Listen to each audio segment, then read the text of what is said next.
Halo semuanya, perkenalkan saya Melania Intananda Kusuma dari Universitas Sanata Dharma dengan NIM 181414021. Dalam video ini saya buat untuk pemenuhan ujian sisipan kedua mata kuliah Matematika Komputasional. Nah, dalam video ini nanti saya akan menjelaskan mengenai penyelesaian PDB numerik menggunakan Python. Selamat menyaksikan dan semoga membantu. Nah, di sini saya akan menyelesaikan dengan menggunakan Google Colab. Dalam soal berikut, diminta untuk menyelesaikan PDB numerik dengan menggunakan metode Euler, metode rungu kute orde 2, dan rungu kute orde 4. Nah, dalam metode-metode tersebut nanti digunakan untuk menyelesaikan fungsi berikut. Jadi cos P Pt ditambah U dalam T pada saat T-nya sama dengan 0 dan U saat T-nya sama dengan 0 adalah 2. Kemudian diminta untuk mencari penyelesaian dengan interval 0 sampai dengan 2 dan subintervalnya ada 7, yaitu bernilai 10, 20, 40, dan sebagainya. Kemudian nanti juga diminta untuk menggambarkan grafik solusinya dari mulai penyelesaian eksaknya, Euler, rungu kute orde 2, dan rungu kute orde 4. Nah, selanjutnya di sini saya akan menjelaskan penyelesaian yang telah saya lakukan. Di sini saya awali dengan mengimport matplotlib yang nantinya digunakan untuk menampilkan grafik dari penyelesaiannya. Kemudian nampi di sini saya tuliskan untuk membaca fungsinya karena fungsi melibatkan cos dan juga pi. Di sini selanjutnya saya tuliskan fungsi yang akan dicari penyelesaiannya. Nah, tadi manfaat dari nampi adalah ini, agar cos dan pi-nya dapat terbaca. Kemudian di sini saya tuliskan hasil penyelesaian analitik yang sebelumnya sudah saya cari secara manual. Dan nantinya penyelesaian analitik ini digunakan untuk mencari error dari masing-masing metode. Kemudian di sini, pada bagian ini, saya menggunakan model seperti ini, agar nanti pada saat program ini di-run, maka kita dapat menginputkan batas bawah, batas atas, dan subinterval sesuai dengan keinginan kita atau sesuai dengan soal yang diminta. Kemudian di sini, saya inputkan rumus delta U, yaitu batas atas dikurangi batas bawah dibagi dengan subinterval. Kemudian di sini saya definisikan untuk nilai T, nilai penyelesaian eksak, penyelesaian Euler, penyelesaian rungu kute orde 2, dan rungu kute orde 4. Kemudian tadi di soal diketahui untuk nilai awalnya yaitu T sama dengan 0, kemudian U dari masing-masing metode adalah 2. Kemudian di sini saya inputkan untuk nantinya menampilkan penamaan setiap kolom pada hasil run-nya.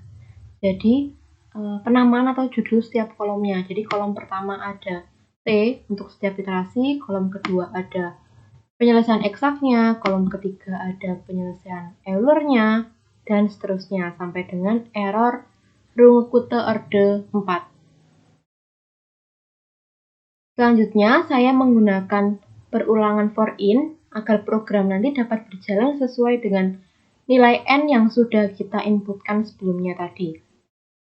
Kemudian selanjutnya saya juga menggunakan percabangan untuk mendefinisikan dua hal, yaitu yang pertama pada saat iterasi ke 0, lalu yang kedua pada saat iterasi pertama, kedua, dan seterusnya.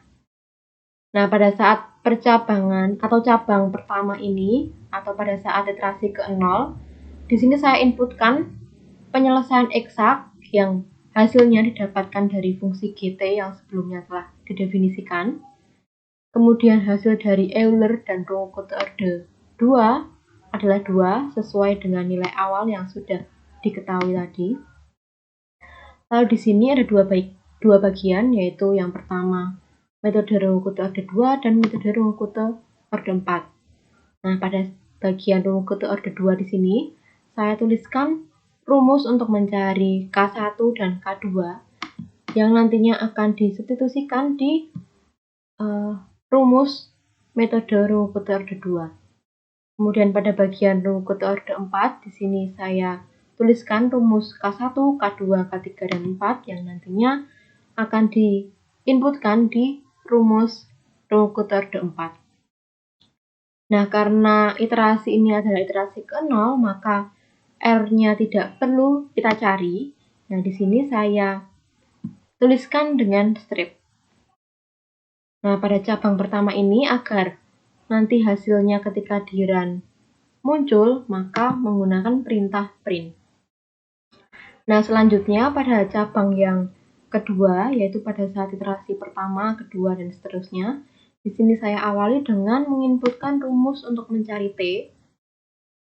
Kemudian, di sini saya juga menuliskan sama seperti pada cabang pertama tadi, yaitu rumus untuk mencari penyelesaian eksak yang didapatkan dari solusi analitik fungsi GT. Kemudian di sini pada bagian metode Euler, kita dapatkan solusi dari Euler sebelumnya ditambah dengan H dikali dengan FTU, dengan T-nya adalah T sebelumnya dan U-nya juga U sebelumnya. Kemudian pada bagian selanjutnya yaitu rungkut orde 2. Di sini saya awali dengan rumus penyelesaian rungkut orde 2, yaitu rungkut orde 2 sebelumnya, penyelesaian sebelumnya, ditambah dengan 1/3 dikali K1, ditambah 2/3 dikali K2. Tidak lupa juga saya tuliskan rumus untuk mencari K1 dan K2-nya.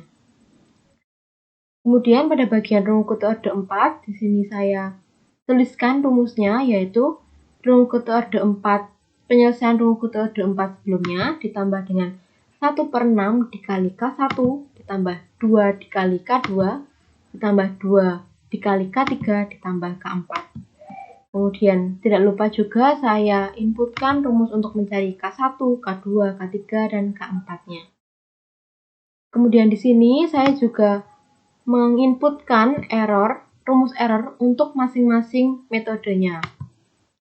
Nah, untuk cabang yang kedua ini agar nanti hasil pada saat di run terbaca, maka saya menggunakan perintah print.